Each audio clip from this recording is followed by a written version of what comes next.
నమస్తే. ఈరోజు బీ5 న్యూస్ ద్వారా మనం ఒక ప్రముఖ వ్యక్తి అయినటువంటి డాక్టర్ మాచర్ల భిక్షపతి గారితో మనం ప్రత్యేక కార్యక్రమం నిర్వహించడం జరిగింది. ఈ కార్యక్రమంలో భాగంగా ప్రతి వారు కూడా ఈ పాముల కోసం, తర్వాత షుగర్ కోసం, అనేక వ్యాధుల కోసం ఎంతోమంది ఇబ్బందులు పడుతున్న తరుణంలో ఆయన మాటల్లో మనం పాము కాటు అంటే ఏంటి, ఎట్లా వస్తుంది, ఏంది, వాళ్ళకి తీయాల్సిన పనులేంటి అనే విషయం పైన మనం అతని మాటల ద్వారా తెలుసుకుందాము. అదేవిధంగా మరి తర్వాత షుగర్, తర్వాత ఇంకా పురుగుల మందు, దాని మీద ఇంతవరకు మనం ఆ డాక్టర్ గారితో కార్యక్రమం విన్నాము. ఆయన మాటల్లో ఏమంటారో ఇంకా తెలుసుకునే ప్రయత్నం చేద్దాం. నమస్తే. నమస్తే సార్.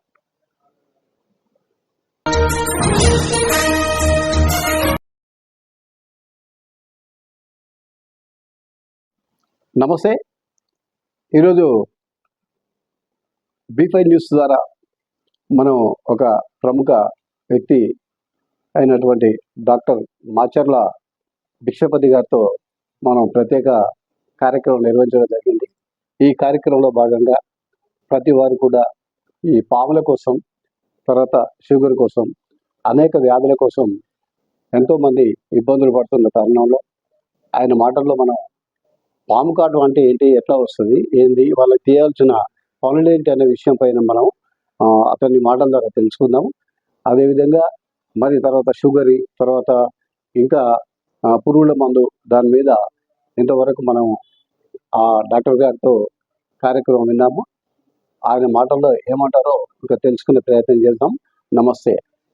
నమస్తే sir.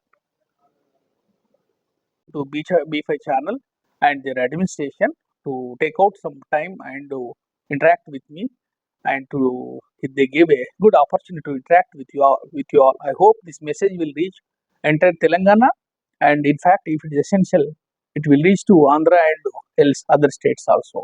I am so thankful. I am at your disposal. Myself, I am Colonel Bhikshapati. I am MD Assistant Professor in Medicine. I am at area hospital Jangaon. వాతావరణ పరిస్థితులలో మార్పులు జరిగే ఈ తరుణంలో మనకు వర్షాలు అనేది ఒకటి జరుగుతుంటాయి.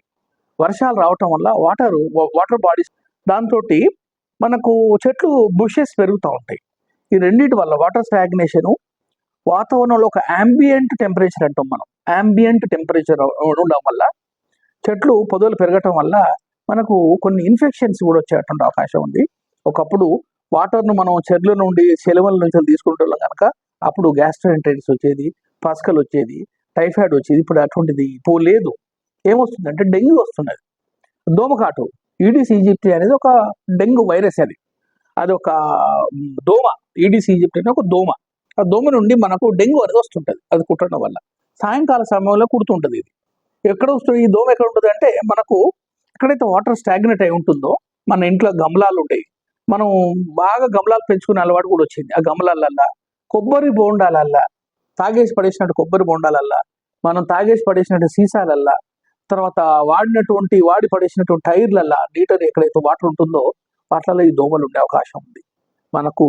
కనుక ఈ వాటర్ డెంగ్యూ ఎట్లా వస్తుంది? ఒక దోమ కుట్టడం వల్ల. సో దోమను కనుక మనం కుట్టకుండా చూసుకుంటే నీకు డెంగ్యూ రాదు. సో డెంగ్యూ వచ్చినప్పుడు మనకు కొద్దిగా ఆరోగ్యానికి ఇబ్బంది కలిగిస్తుంది. ప్లేటెట్స్ పడిపోతాయి, ఒక శరీరంలో ఉన్నటువంటి వాటర్ శాతం తగ్గిపోతుంది. ఒక్కొక్కసారి చనిపోయే అవకాశాలు, గుండెకు వస్తుంది, మెదడుకు వస్తుంది డెంగ్యూ, ఊపిరితిత్తులకు వస్తుంది, మెదడు, కిడ్నీకి వస్తుంది, లివర్కి వస్తుంది. కాబట్టి డెంగ్యూ వచ్చినప్పుడు మనం ఇమీడియట్గా డాక్టర్ కన్సల్టేషన్ చేసుకొని, డాక్టర్ ఉల్టా సీదా ఇంట్లో సొంత వైద్యం 80% చేసుకోవద్దు. డెంగ్యూలో ఎవరన్నా పొరపాటున డెంగ్యూ వచ్చిన వ్యక్తి తెలియకుండానే ఇంట్లో సొంతం చేసుకుంటా ఓవరాన్ లాంటి, యాస్పిరిన్ లాంటి టాబ్లెట్ తీసుకున్నాడంటే విపరీతంగా ప్లేట్లెట్ పడిపోయి నోట్ల నుండి రక్తం గారే అవకాశం ఉన్నది. కాబట్టి సొంత వైద్యం చేసుకోవద్దు. అనుభవం లేని డాక్టర్, మనకు అనుభవం ఉన్నటువంటి క్వాలిఫైడ్ డాక్టర్స్ తోటి మీరు వైద్యం తీసుకోండి, కాపాడుకోండి. లేకపోతే ప్రాణాలు పోయే అవకాశాలు కూడా ఉన్నాయి. ఈ సీజన్లో ముఖ్యంగా వచ్చేది డెంగ్యూ తప్ప దిస్ నథింగ్ ఎల్స్. మనకు ఇంకా వేరే ఈ సీజన్లో వచ్చేటువంటి అవకాశాలు లేవు. ఇంతే. మనకు స్నేక్ బైట్స్, తేళ్ళ స్కార్పియన్ స్టింగ్స్, తర్వాత మనకు రైతులకి సెల్లైటిస్. పోయినసారి చాలా అంటే చాలా కేసులు చూసినాం. సో రైతులు మాత్రం ఎంత మంచిగా అంటే అంత మంచిగా కాళ్ళను కడుక్కోవాలి. నన్ను అడిగితే మొట్టమొదలు ఎవరైనా పర్లేదు పొద్దున్న లేచి కాళ్ళ చూసుకోవాలి. తర్వాత షుగర్ చూసుకోవాలి. అందరు షుగర్ పైన చాలా అంటే చాలా చాలా చాలా షుగర్ పైన మనం ప్రత్యేక వీడియో తీద్దాం ఫ్యూచర్లో. ఇప్పుడు షుగర్ ఉన్నటువంటి పేషెంట్ పంట పొలాలకు పోవాల్సిన అవసరం ఉంటుంది కనుక జాగ్రత్త పడాల్సిన అవసరం ఉంది. తర్వాత మనకు పురుగుల మందుతోటి ఈ రెండు ఈ ఈ ఈ 4 మనిషిని ఆగం చేసేది. రెండోది ఇంకోటి చెప్పాలంటే ఐదోది యాక్సిడెంట్ తప్ప ఇంకా పెద్దగా ఏదో గుండెపోటుతోటో లేకపోతే మెదడులో పెరాలిసిస్ వచ్చి చనిపోయి చాలా తక్కువ కేసులు. ఎక్కడ ఏ హాస్పిటల్ పోయినా కానీ నిండే కేసులే ఇవి. సో కనుక గవర్నమెంట్ కూడా నేను రిక్వెస్ట్ ఏంటంటే, సో ఈ సీజనల్ తర్వాత ఇటువంటి ఏవైతే జబ్బులు ఉన్నాయో ఈ 4ని సెగ్రిగేట్ చేసి I'm requesting honourable chief minister of Telangana also, I'm requesting the chief secretary also, I'm requesting this health ministry also. మనం ఏంటంటే ఈ సీజన్ సంబంధించిన అటువంటి ఈ ఇష్యూస్ ఏవైతే మోర్టాలిటీ ఎక్కువైందో వాటిపైన మంచి ఒక నిపుణులతోటి మనం సోషల్ మీడియాలో కానీ టీవీలలో కానీ ఛానల్స్లో కానీ ఈ వీటిని వేరువేరుగా చక్కగా మంచి అనుభవం ఉన్న వ్యక్తులతోటి ఇవ్వాలి తప్ప వీటిపైన ఏదో అడ్వర్టైజ్మెంట్ చేసి ఏదో కమర్షియల్ చేసేసి అమితాబ్ బచ్చన్ వచ్చో లేకపోతే చిరంజీవి వచ్చో వీటిపైన యాడ్ ఇవ్వకుండా వీటిని కమర్షియల్ కాకుండా మనం చూడాలి. ఎందుకంటే హెల్త్ పైన డాక్టర్లకు తప్ప వేరే వాళ్ళకి ఎవరికి హక్కు లేదు. ఉల్టా సీదా కమర్షియల్ చేసుకుని అడ్వర్టైజ్మెంట్ చేసుకొని వీళ్ళను మోసం చేస్తే సమాజం ఆగమైపోతుంది. కనుక వీటిపైన స్పెషల్ అటెన్షన్ తీసుకోవాల్సిన అవసరం ఉంది. But I'm feeling and I'm submitting the few important lines to honourable chief minister also. Thank you sir. వాతావరణ పరిస్థితులలో మార్పులు జరిగే ఈ తరుణంలో మనకు వర్షాలు అనేది ఒకటి జరుగుతుంటాయి. వర్షాలు రావటం వల్ల వాటర్ బాడీస్ అనేవి మన చుట్టుపక్కల స్టాగ్నేట్ అయిపోతాయి. దాంతో మనకు చెట్లు బుషెస్ పెరుగుతూ ఉంటాయి. ఈ రెండింటి వల్ల వాటర్ స్టాగ్నేషను వాతావరణంలో ఒక యాంబియంట్ టెంపరేచర్ అంటాం మనం. యాంబియంట్ టెంపరేచర్ ఉండడం వల్ల చెట్లు పొదలు పెరగటం వల్ల మనకు కొన్ని ఇన్ఫెక్షన్స్ కూడా వచ్చేటువంటి అవకాశం ఉంది. ఒకప్పుడు వాటర్ను మనం చెర్ల నుండి సెలవుల నుంచి తీసుకుంటున్నాం కనుక అప్పుడు గ్యాస్ట్రైంటైటిస్ వచ్చేది, పస్కలు వచ్చేది, టైఫాయిడ్ వచ్చేది. ఇప్పుడు అటువంటిది లేదు. ఏమొస్తుందంటే డెంగ్యూ వస్తున్నది. దోమకాటు ఈడిస్ ఈజిప్టి అనేది ఒక డెంగ్యూ వైరస్. అది ఒక దోమ. ఈడిస్ ఈజిప్టి అనేది ఒక దోమ. ఆ దోమ నుండి మనకు డెంగ్యూ అనేది వస్తుంటుంది. అది కుట్టడం వల్ల సాయంకాల సమయంలో కుడుతుంటుంది. ఇది ఎక్కడ వస్తుంది? ఈ దోమ ఎక్కడ ఉంటుంది అంటే మనకు ఎక్కడైతే వాటర్ స్టాగ్నేట్ అయి ఉంటుందో మన ఇంట్లో గమలాలు ఉంటాయి.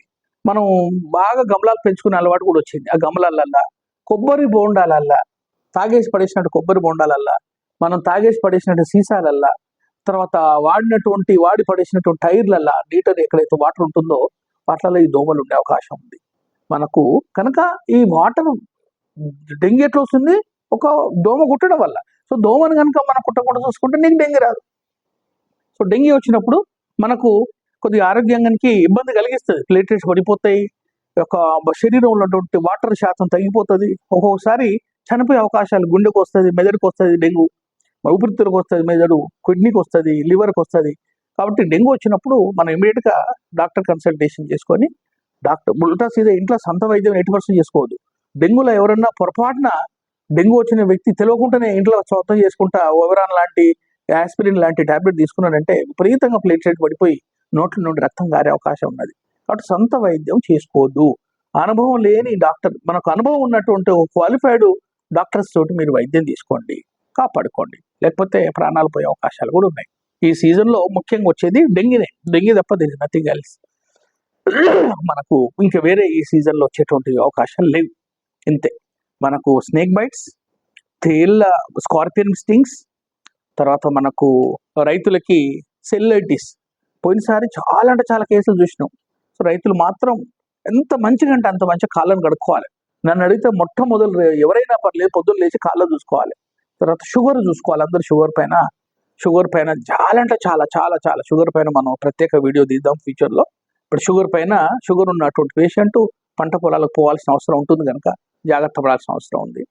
తర్వాత మనకు పురుగుల మందుతోటి ఈ 4 మనిషిని ఆగం చేసేది. రెండోది ఇంకోటి చెప్పాలంటే ఐదోది యాక్సిడెంట్ తప్ప ఇంకా పెద్దగా ఏదో గుండెపోటుతోటో లేకపోతే మెదడులో పెరాలిసిస్ వచ్చి చనిపోయి చాలా తక్కువ కేసులు. ఎక్కడ ఏ హాస్పిటల్ పోయినా కానీ నిండే కేసులే ఇవి. సో కనుక గవర్నమెంట్ కూడా నేను రిక్వెస్ట్ ఏంటంటే, సో ఈ సీజనల్ తర్వాత ఇటువంటి ఏవైతే జబ్బులు ఉన్నాయో ఈ నాలుగింటిని సెగ్రిగేట్ చేసి I'm requesting honourable chief minister of Telangana also, I'm requesting the chief secretary also, I'm requesting this health ministry also. మనం ఏంటంటే ఈ సీజన్కి సంబంధించినటువంటి ఈ ఇష్యూస్ ఏవైతే మోర్టాలిటీ ఎక్కువైందో వాటిపైన మంచి ఒక నిపుణులతోటి మనం సోషల్ మీడియాలో కానీ టీవీలలో కానీ ఛానల్స్లో కానీ ఈ వీటిని వేరువేరుగా చక్కగా మంచి అనుభవం ఉన్న వ్యక్తులతోటి ఇవ్వాలి తప్ప వీటిపైన ఏదో అడ్వర్టైజ్మెంట్ చేసి ఏదో కమర్షియల్ చేసేసి అమితాబ్ బచ్చన్ వచ్చో లేకపోతే చిరంజీవి వచ్చో వీటిపైన యాడ్ ఇవ్వకుండా వీటిని కమర్షియల్ కాకుండా మనం చూడాలి. ఎందుకంటే హెల్త్ పైన డాక్టర్లకు తప్ప వేరే వాళ్ళకి ఎవరికి హక్కు లేదు. ఉల్టా సీదా కమర్షియల్ చేసుకుని అడ్వర్టైజ్మెంట్ చేసుకొని వీళ్ళను మోసం చేస్తే సమాజం ఆగమైపోతుంది. కనుక వీటిపైన స్పెషల్ అటెన్షన్ తీసుకోవాల్సిన అవసరం ఉంది. But I'm feeling and I'm submitting the few important lines to honourable chief minister also. Thank you sir.